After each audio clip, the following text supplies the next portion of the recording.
한길 리서치가 지난 7일부터 9일 전국 만 18세 이상 유권자 1022명을 대상으로 여야 차기 대선 후보 지지도에 대해 조사한 결과 윤 총장의 지지율이 24.7%로 가장 높았는데요.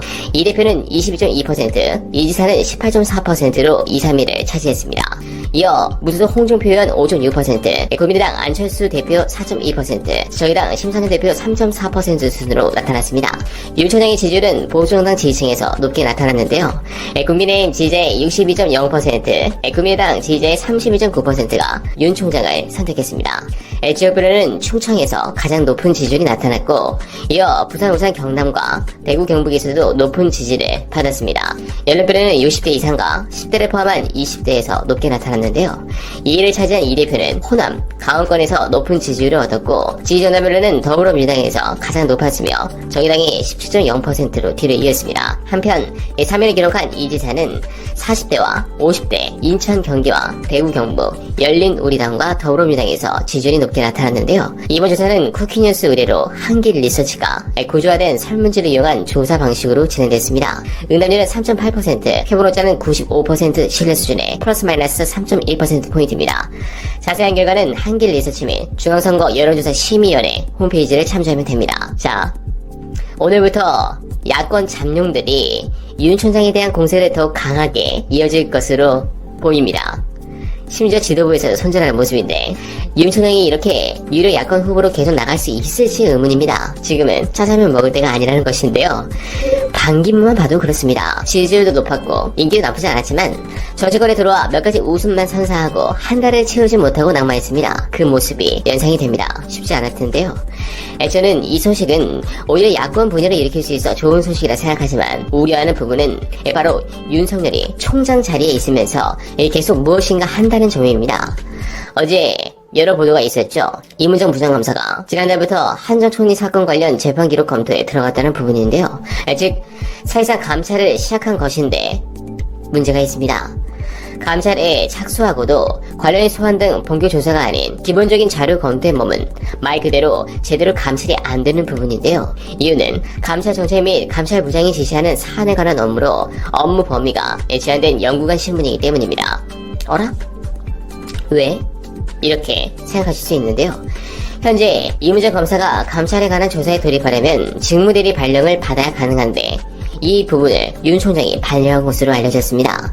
현재 이문정 검사는 한동수 감찰부장을 통해 윤석열 총장에게 여러 차례 직무대리 발령을 신청했으나 반려된 것으로 알려졌는데요.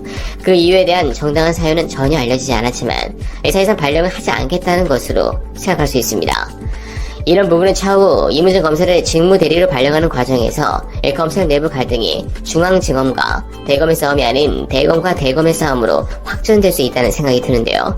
솔직히 한 전 총리 정치자금 수사 사건은 말 그대로 공작이었던 부분이 사실이었고, 당시 한명숙 총리는 야권의 1번 주자였습니다. 그런 부분에서 이미 한동수 감찰부장이 윤석열 총장을 공개 비판한 적이 있어서 생각보다 이 건은 크게 확전될 가능성이 보입니다. 당연히 그래야죠. 있을 수 없는 일을 자행한 책임을 지는 것은 정당합니다. 그러나 이문정 검사께서 요즘 슬슬 언론에서 보도를 할 것이라 봤는데 이런 소식으로 나오게 된 부분이 정말 마음이 아픕니다. 역시 춘장 꼼꼼합니다. 또한 우리 입장에서는 중앙지검이 왜 제대로 수사를 하지 않는지 답답하지만, 그들 나름대로는 변호사 개업 후 제대로 일을 할 수 없다는 것, 그리고 혹여 정권 교체가 된다면 모조리 다 옷을 벗어야 한다는 불안감도 있겠죠.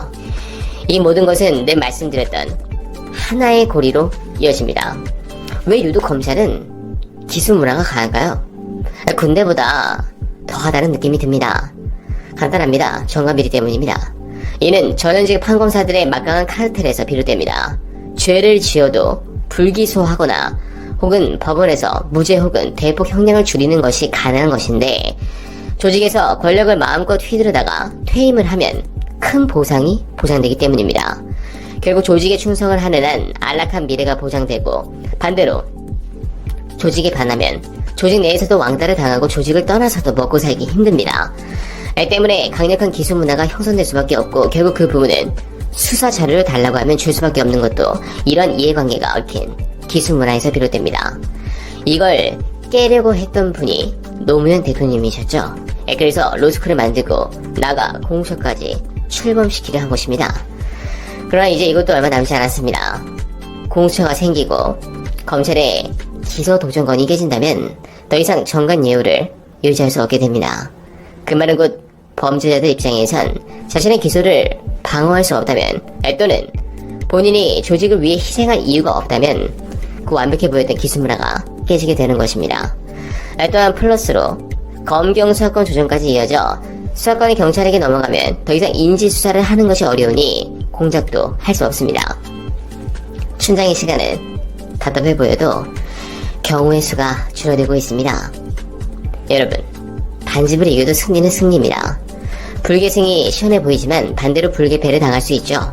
저는 단 한 번 지지 않고 모조리 반집으로 이기고 싶습니다. 그때까지 조금만 기다려 주시길 부탁드립니다.